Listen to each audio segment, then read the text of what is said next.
WASP-121b atmosphere രക്ഷപ്പെടുന്ന അതിവിദൂര ഗ്രഹത്തെക്കുറിച്ചുള്ള ഏറ്റവും പുതിയ കണ്ടെത്തലുകൾ ഇതാ. ആദ്യമായി ഒരു ഗ്രഹത്തിന്റെ ഭ്രമണപഥം പൂർണ്ണമായും നിരീക്ഷിച്ച് അതിൽ നിന്ന് അന്തരീക്ഷം രക്ഷപ്പെടുന്നതിന്റെ വിവരങ്ങൾ ശാസ്ത്രജ്ഞർ ശേഖരിച്ചു. ഗ്യാസ് ഭീമനായ WASP-121bയെ ചുറ്റിപ്പറ്റി 2 വലിയ ഹീലിയം വാലുകളുണ്ടെന്നും അവർ കണ്ടെത്തി. ഈ സുപ്രധാന കണ്ടെത്തൽ നടത്തിയത് യൂണിവേഴ്സിറ്റി ഡി മോൺട്രിയലിലെ Trottier institute for research on എക്സോപ്ലാനറ്റ്സിലെ ഐറെക്സ് ജ്യോതിശാസ്ത്രജ്ഞരാണ്. നിരീക്ഷണത്തിനായി ജെയിംസ് വെബ് സ്പേസ് ടെലസ്കോപ്പും അതിലെ കനേഡിയൻ നിർമ്മിത NIRISS ഉപകരണവുമാണ് ഉപയോഗിച്ചത്. NIRISS ഉപയോഗിച്ച് WASP-121bയുടെ അന്തരീക്ഷ നഷ്ടം ഇതുവരെ ലഭിച്ചതിൽ വെച്ച് ഏറ്റവും വിശദമായ ചിത്രമാണ് നൽകിയത്.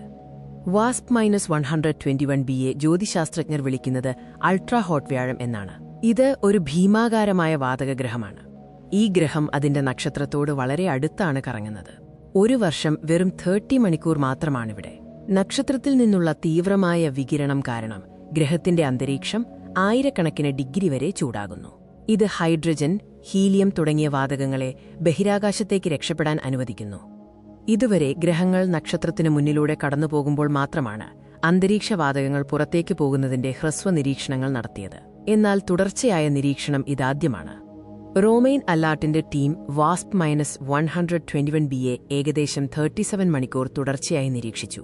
ഇത് ഗ്രഹത്തിന്റെ ഒരു പൂർണ്ണ ഭ്രമണപഥത്തെ ഉൾക്കൊള്ളുന്നു. ഇതുവരെ രേഖപ്പെടുത്തിയതിൽ വച്ച് ഏറ്റവും പൂർണ്ണമായ ഹീലിയം സിഗ്നേച്ചർ വിവരങ്ങളാണ് ഈ നിരീക്ഷണത്തിലൂടെ ലഭിച്ചത്. ഈ നിരീക്ഷണത്തിൽ ഹീലിയം വാതകം ഗ്രഹത്തിൽ നിന്ന് വളരെ ദൂരം വ്യാപിച്ചതായി കണ്ടെത്തി. ഏറ്റവും ശ്രദ്ധേയമായത് ഹീലിയം കണങ്ങൾ 2 വ്യത്യസ്ത വാലുകൾ രൂപപ്പെടുത്തുന്നു എന്നതാണ്. ട്രെയിലിംഗ് ടെയിൽ നക്ഷത്രത്തിൽ നിന്നുള്ള വികിരണവും സൗരവാതവും കാരണം നക്ഷത്രത്തിൽ നിന്ന് അകന്നുപോകുന്നതായി കാണപ്പെട്ടു. ലീഡിംഗ് ടെയിൽ ഗ്രഹത്തിന് മുന്നിലായി വളഞ്ഞു നിൽക്കുന്നു. ഇതിന് കാരണം നക്ഷത്രത്തിന്റെ ഗുരുത്വാകർഷണമാണ്. ഈ ഇരട്ടവാലുകളുടെ കണ്ടെത്തൽ ഗ്രഹശാസ്ത്രത്തിന് ഒരു പുതിയ വെല്ലുവിളിയാണ് ഉയർത്തുന്നത്. ഇതിന്റെ സങ്കീർണത മനസ്സിലാക്കാൻ പുതിയ പഠനങ്ങൾ ആവശ്യമാണ്. അന്തരീക്ഷ രക്ഷപ്പെടലിന്റെ നിലവിലെ കമ്പ്യൂട്ടർ മോഡലുകൾക്ക് ഒറ്റ വാൽ ഘടനയെ വിശദീകരിക്കാൻ കഴിയും. പക്ഷേ ഈ പുതുതായി നിരീക്ഷിച്ച ഇരട്ടഘടനയെ പൂർണ്ണമായി വിശദീകരിക്കാൻ കഴിയില്ല.